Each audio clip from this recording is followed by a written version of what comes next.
10 محرم والے دن کے کرنے والے کام ملاحظہ فرما لیں، اس دن کی بڑی برکتیں ہیں۔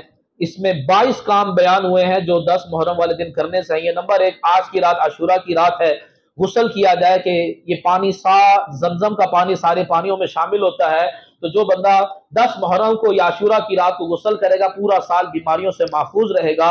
اور 10 محرم کی رات، آج کی رات 4 نفل ادا کریں، ہر رکعت میں سورہ فاتحہ کے بعد 1 مرتبہ آیت الکرسی اور 3 مرتبہ سورہ اخلاص، یہ 3 بار پڑھیں تو انشاءاللہ فارغ ہونے کے بعد 100 مرتبہ سورہ اخلاص، تو اس کی برکت سے گناہوں سے پاک ہوگا اور رب کی رحمت سے جنت کی بے شمار نعمتیں بھی اس کو ملے گی۔ ایک بزرگ کو انتقال کے بعد پوچھا گیا کہ آپ کی بخشش کس عمل کے سبب ہوئی؟ کہا کہ میں نے 60 سال تک 9-10 محرم کا روزہ رکھا تھا، اس کی بنا پر میری بخشش ہوئی۔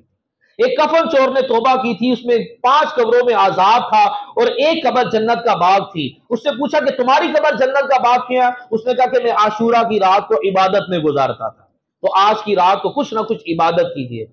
امام حضرت علامہ ابن جوزی رحمۃ اللہ تعالی علیہ فرماتے ہیں کہ حضرت علی رضی اللہ تعالیٰ عنہ ارشاد فرماتے ہیں کہ عاشورہ کے دن 10 محرم کل کا دن 1000 مرتبہ سورہ اخلاص پڑھے گا، اللہ پاک اس پر نظر رحمت ڈالے گا۔ اللہ پاک جس پر نظر رحمت ڈالے گا کبھی بھی اس کو عذاب نہیں دے گا۔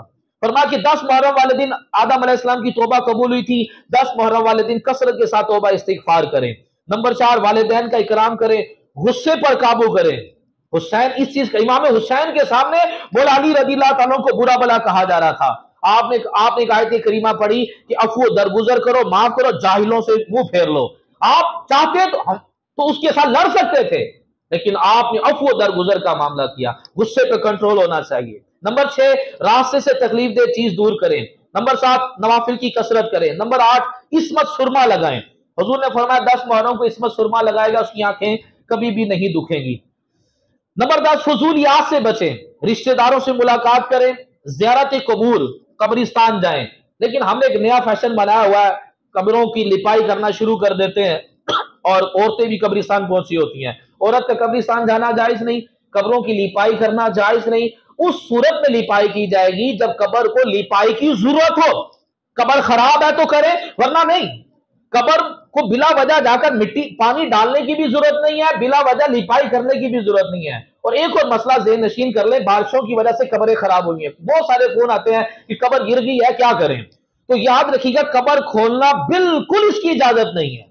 اگر سلیپیں بھی گر گئی ہیں، ساری مٹی اندر چلی گئی ہے، آپ سمجھ رہے ہوں گے کہ میت کے اوپر سب کچھ گر گیا، میت تکلیف میں ہوگی، ایسا نہیں ہے۔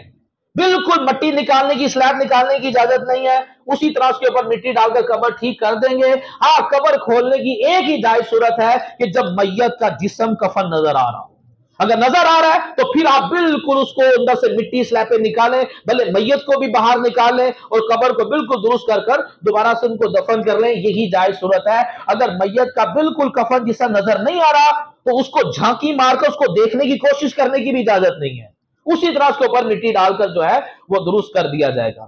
خوشبو لگائیں، روزہ داروں کو افطار کروائیں، قرآن پاک کی تلاوت کریں، 70 بار سبحان اللہ کہیں، یتیم کے سر پر ہاتھ پھیریں۔ جس نے 10 محرم والے دن کسی یتیم کے سر پر ہاتھ پھیرا، ایسا ہے کہ اس نے اولاد آدم کے تمام یتیموں کے سروں پر ہاتھ پھیرا، ان کے ساتھ اچھا سلوک کیا۔ ناراض مسلمانوں میں صلح کروائیں، علماء کرام کی زیارت کریں، خوف خدا سے آنسو بہائیں۔ اور نبی کریم صلی اللہ علیہ وسلم نے 10 محرم والے دن ابو بکر صدیق رضی اللہ عنہ کو دیکھا کہ حضور کا نام سن کر وہ انگوٹھے چوم رہے تھے، صدیق اکبر۔ تو حضور نے فرمایا صدیق جیسا تم نے کیا ایسا کوئی کرے گا تو اللہ پاک اس کے گناہ معاف فرما دے گا۔ تو یوں تو 10 محرم والے دن حضور پر درود پڑھے، حضور کا نام سن کر چومے، اور جب جب حضور کا نام آئے تو یہ چومنے کی سعادت حاصل کرنی چاہیے۔ اس کے علاوہ حضور نے فرمایا کہ 10 محرم والے دن اچھے کھانے تیار کر کر روزہ داروں کو اور اپنے بچوں کو، غریبوں کو کھلاؤ، پورا سال تمہارے روزی میں برکت فراخی رہے گی۔ اور حضرت سفیان کہتے ہیں میں نے اس کا تجربہ کیا ہے اور یہ حدیث بڑی قوی ہے، بڑی مضبوط ہے۔ جو بندہ چاہتا ہے کہ پورا سال میرے گھر میں رزق میں برکت رہے تو 10 محرم والے دن اچھے اچھے کھانے اپنے بیوی بچوں کو کھلائے تو انشاءاللہ اس کے گھر میں جو ہے وہ بڑی برکت رہے گی۔ اللہ تبارک و تعالیٰ سے دعا ہے کہ اللہ تعالیٰ ہمیں عمل کرنے کی توفیق عطا فرمائے۔ 10 محرم والے دن صدقہ بھی کرنا چاہیے۔ امیر اللہ سنت نے بڑی پیاری دعا دی ہے کہ جو 10 محرم والے دن 72 روپے یا 7200 روپے جو دعوت اسلامی کے صدقہ باکس آپ کے گھر میں ہوں گے یا آپ چوک پہ آپ کو دیکھتے ہوں گے، اس میں 72 روپے یا 7200 روپے ڈالیں تو فرمایا کہ اللہ پاک اس کو کبھی بھی کسی کا محتاج نہ کرے۔ تو 10 محرم والے دن کچھ نہ کچھ صدقہ بھی ضرور کریں۔